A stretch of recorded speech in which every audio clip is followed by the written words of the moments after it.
आज हम लोग प्रश्नावली 9.1 के 5वें प्रश्न को और आगे के प्रश्नों को हल करेंगे। 5वां प्रश्न है कि भूमि से 60 मीटर की ऊंचाई पर एक पतंग उड़ रही है। पतंग में लगी डोरी को अस्थायी रूप से भूमि के एक बिंदु से बांध दिया गया है।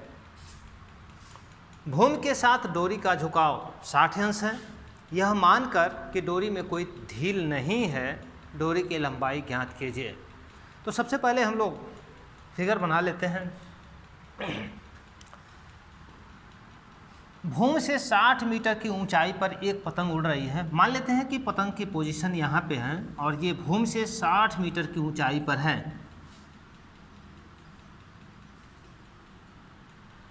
और पतंग में लगी डोरी को अस्थायी रूप से भूमि के एक बिंदु से बांध दिया गया है। भूमि के साथ डोरी का झुकाव, तो जहाँ पर पतंग की डोरी को भूमि से बांधा गया है, मान लेते हैं यहाँ पे इसको बांधा गया है, तो भूमि से डोरी का झुकाव 60 अंश है। यह मानकर कि डोरी में कोई ढील नहीं दी गई है, तो डोरी की लंबाई, ये डोरी की लंबाई ज्ञात करनी है। पहले इसका नामकरण कर लेते हैं ए, बी और सी। हमको डोरी AC की लंबाई ज्ञात करनी है।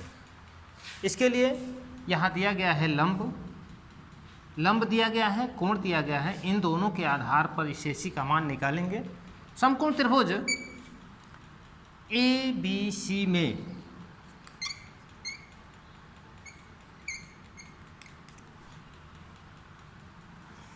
BC बटे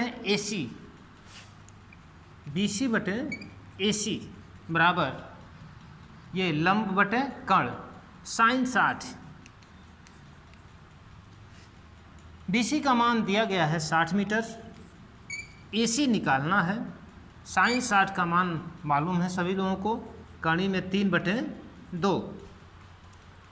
तिर्यक गुणा करते हैं या पहले इन दोनों को उल्टा कर दें तो AC बटे 60 बराबर 2/3 में 3। अब तिर्यक गुणा करते हैं यहाँ से, तो AC का मान हो जाएगा 60 गुणे 2/3 में 3। कर्ण में 3 हर में है, इसलिए इसका परमेयीकरण करेंगे।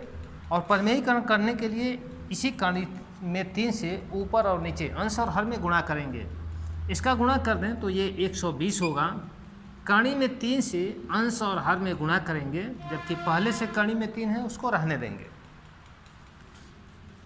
हम जानते हैं कर्ण में 3 गुणे कर्ण में 3 होगा। 120 कर्ण में 3 से ये कटेगा, यानी 40 कर्ण में 3 मीटर।